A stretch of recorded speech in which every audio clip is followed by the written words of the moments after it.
And I'm here at RSAC with the one and only Store, Eric Herzog, CMO at Infinidat. Eric, how are you? Great, Evan. Great to see you again. We're here at RSA. Love that you're hanging with us here in our booth. Yeah, really excited to be here. You have so much going on. Talk about the year of resilience. What does resilience mean, and what's new? Well, so what we've had historically was traditional storage resilience, right? Triple active controllers, the only ones in the industry. We guarantee 100% availability. Obviously, since we only sell high-end storage, we don't have entry or mid-range. All about reliability. 28% of the Fortune 50 use us, so the most demanding customers on the planet. So that's more the traditional storage stuff. What we've done in the past 2 years is imbue and embed inside of our system cyber resilience. So we do everything from immutable snapshots, a fenced forensic environment. So if you have an attack, you put it in a closed environment to test to make sure there's no malware or ransomware. We just added last year integration with data center-wide cybersecurity packages. So a SIEM or a SOAR package, QRadar, Splunk, Microsoft Sentinel, and we can actually take cues through an API. They sense an attack, we automatically start executing on storage activities, trying to reduce the threat window and minimize the impact of a cyber attack. Remember, 90% of a large enterprise's data is sitting on their enterprise storage. So you don't want to leave the front door wide open and say, come steal my stuff. And by not including enterprise storage in your comprehensive cybersecurity strategy, you left not only the door wide open, you put a sign in front of your house and you post it on Facebook, come steal my stuff. So by imbuing it with cyber, we've gone beyond traditional storage resilience now to cyber resilience, and then we bolstered that with incredible recovery. So for example, we can make sure that regardless of data set size, we can recover on primary storage in 1 minute or less, and we guarantee that to our customers. We did a webinar a couple months ago. We recovered 4 petabytes in 4 seconds. Wow. I kid you not. So all about resilience and recovery beyond traditional storage resilience, which has always been very good. And what are customers telling you about their hopes, fears, expectations for this year? You work with some of the biggest global blue chip enterprises around the world. What's on their mind? Well, biggest thing is it's not if they're going to be attacked, it's when and how often. Yeah. Several surveys have come out recently from some of the analyst community of CIOs, and the number 2 spends. Number 1 was storage, number 2 was AI. Now, we happen to have an AI solution as well. Obviously, at this show, we're focusing on cyber, but number 1 purchase, despite all the weird economy stuff going on, number 1 was cybersecurity, and number 2 was AI. So we fit into that bucket because our storage is not regular storage. It's storage with all this embedded cyber technology that allows cyber storage to be part of your comprehensive cyber strategy, not left off to the side so it can be easily attacked by the bad guys. Amazing. And you have a really innovative approach when it comes to footprint,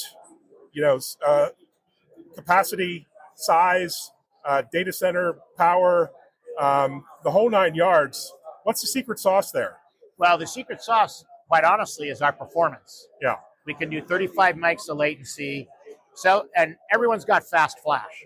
But what happens is you fill up a flash rate and literally it slows down. With our patented neurocache technology, it has over 20 patents. We don't slow down.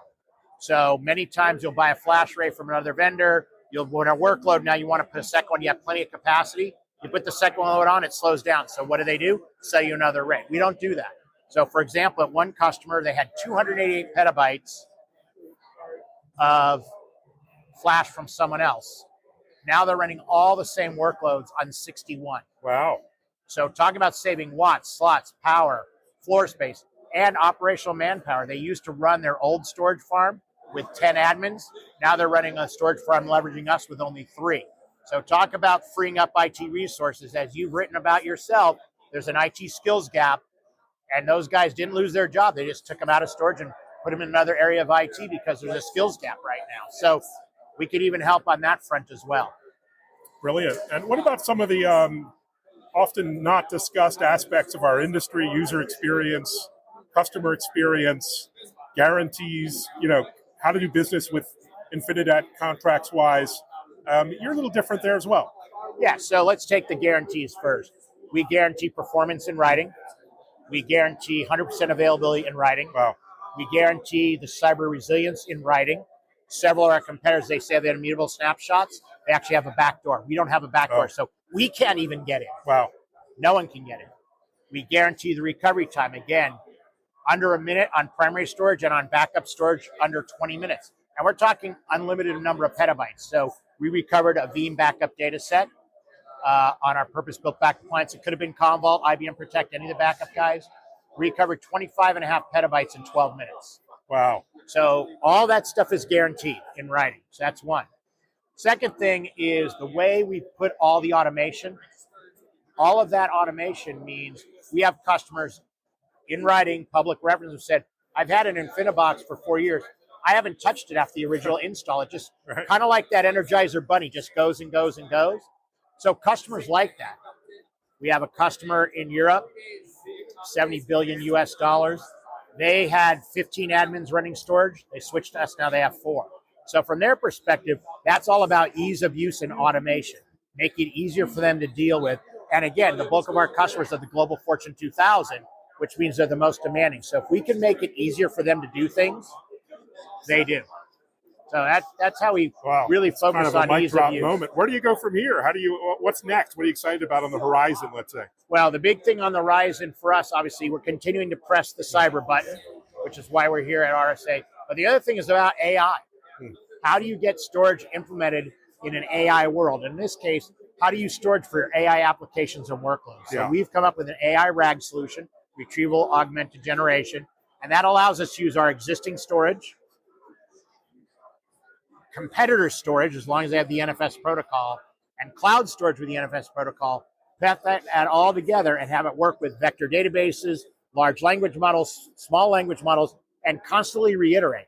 Remember, a human learns every day. Every day the smart human is learning. Things change every day, right? Who would have thought an iPhone back in 1970 if you said, wait, in 2005, there's going to be a phone that's more intelligent than an IBM mainframe? They would have looked at you like you're crazy. Right. So you always want to learn, and RAG and AI is all about constantly learning, because businesses, particularly who we sell to, they're changing every day. If you're going to use AI for supply chain or AI for financials, every day that changes. So you have to constantly learn all the time. And that's what we do with our AI RAG. So AI is a hot button item beyond storage. And what we do is make sure that the storage can keep up with all these changes people are trying to make by leveraging AI into their businesses. Incredible. All that juicy data needs a good home. You also have some really interesting partnerships across the industry. You're pretty open and flexible. And you have some announcements this week as well. Yeah, so we make sure that, we work with all the big vendors. So Broadcom, formerly VMware, is a big partner of ours. Red Hat with us is white hot. Yeah, they have a big event coming up. Right, white hot. And we'll be presenting, for example, at KubeCon in Europe. Yep. And we'll be on a panel with Red Hat. Red Hat invited us to be on a panel. So that will be coming up later this month, in the month of May. We work with all the backup vendors, everybody. All the security vendors. So we work with the IBM security division, Palace. We work with all the security vendors, because remember, while we have cyber, we still have to deal with key management systems and other things that need to be deployed. Remember, it's an ecosystem. And because while we sell systems, as you know, Evan, well, we're basically a software company. Right. So it's all about how we do the integration with other pieces of software. Cyber, for example, our automated cyber protection that we brought out last year integrates with any SIEM, any SOAR, or storage operations center to automatically start doing things that help reduce a threat window. That's all about software. So that's what we do, and that's about the ecosystem as well, right? So we make sure we have a strong ecosystem of anyone that are, and again, we're mostly high-end enterprise. We only have a high-end system, and again, Global Fortune 2000. So you got to work with this guy, got to work with that guy, and we make sure that we do that and do it in a very comprehensive and business value way as well as technical value. Wonderful. So it's a big week here. You've broken out the purple Hawaiian shirt. This is a very special shirt, I guess, just for RSA. But what's next? What colors can we assume are in the wardrobe for the next event? Well, I've got the green one. I've got the blue one. You're going to laugh, Evan, but if you come over to Casa de Herzog, you're going to see 75 different Hawaiian shirts in my closet. I believe you. I'm going to take you up on that. We're going to do a tour of the closet at Zog Inster. Thanks, Eric. We're good to see you. Thanks, Evan.